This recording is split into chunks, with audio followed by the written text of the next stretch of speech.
we need shades, don't we? We do. I mean, I've got mine. You need shades. Okay. Hey, you know what, Mike? When you're cool, the sun shines on you 24 hours a day. That's like LeBron's quote, isn't it? He was like, "I am the sun. It rotates on me." Something I don't remember. All right, Dirk.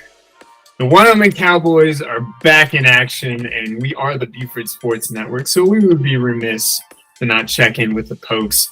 When we last checked in with Wyoming, we both picked them to keep a dream season alive with a win over Air Force. Wyoming ended up losing a tough one. This team, though, still has a lot to play for, including a Mountain West championship spot. What do you think this week as they go to Boise State? You know, I think the bye week's going to come in big, right? There's a lot of questions about just injuries. Is Peasley still, is he fully healthy? I think that they come marching off of the bye week and really come back into true form. The biggest thing that I really want to see is them be able to establish the run, especially on that first and second down.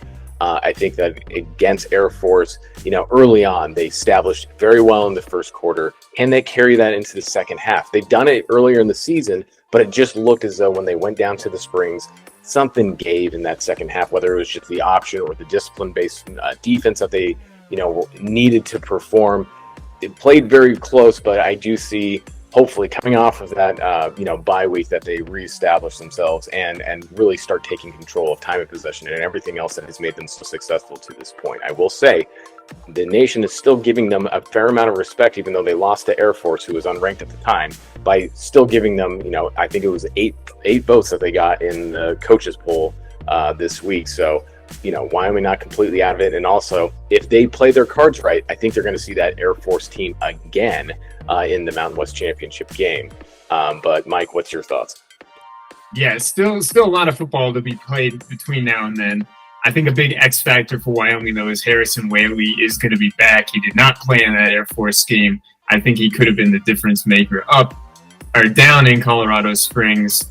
It was definitely to Wyoming's detriment that he did not play in that one. Now, I will say, and you're probably hearing my audio, my face is currently frozen on your screen. Here's the thing, Dirk. Wyoming has never won a game in Boise State. But this isn't your grandpa's Boise State. Granted, I don't think there was a grandpa's Boise State because it didn't exist before 1996 as a football program. But I will say this, Boise State is giving up almost 31 points a game this year. They've struggled in a number of games. They lost to CSU in a bizarre fashion. I think this is Wyoming's best shot ever to go up to Boise and get a win. And I think Wyoming, this team under Craig Bohl, still has been pretty disciplined with the exception of that Air Force second half. I just think the Cowboys have a good shot at pulling this one out. What do you think, Dirk? Yeah, I'm going to take the Cowboys on this one, too. I know that's just going to be the non-impartial pick. However, getting, their first win in a while over at the Smurf turf, playing well and not having to be in the famous Idaho Potato Bowl in order to play well. So, we're going to take Wyoming, and Mike's going to put on the 50-gallon hat. Attaboy, Lee. That's right. Yes. Wyoming gets it done, keeps the opportunity going to play in the Mountain West Championship. And the one after this one is also a big one. It'll be the border war with CSU. Dirk, one final question for you. This is a big one. It's not quite Wyoming related, but it is. Can Air Force run the table? And if they do, are we really going to hear a controversy about a service academy being left out of the playoff if Air Force ends up going like 13-0? That's going to be a travesty if that happens. I think that they have the shot, right? That team is extremely talented and they have a ton of grit. You saw it in the game last week where they go down early in that first quarter and then just grind their way back in it. I think this is a different Air Force team than what you've seen in years past. It's not.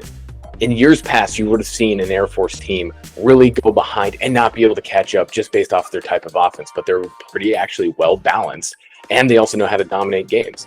I think they do run the table, and you do have that controversy, and they will be left out. Yeah, I think it's the opposite, actually. I think that people will find a way to get them into the playoff if they run the table. It'll be fascinating because I think they'll also lose by like 50 or 60 points to Michigan or Georgia. There is no way Air Force lines up against either of them. Mike, I'm taking the opposite on this. I honestly think because of the strength of the Pac-12, at least the way that they showed in the first 4 weeks, right? You're going to see at least a Pac-12 team make it in on top of what is already, just the Pac-12 champion, right? I don't know. I'm not convinced that we're going to have a team come out of the Pac-12 that doesn't have 2 losses. We'll see what happens with Washington if they keep it going. I think the Pac-12 could cannibalize itself, though. It'll be interesting. Also, the big wild card is Michigan. No one knows what's going to happen with Michigan. It's a giant dumpster fire over there. That's another topic for another day. But for this one, go Pokes.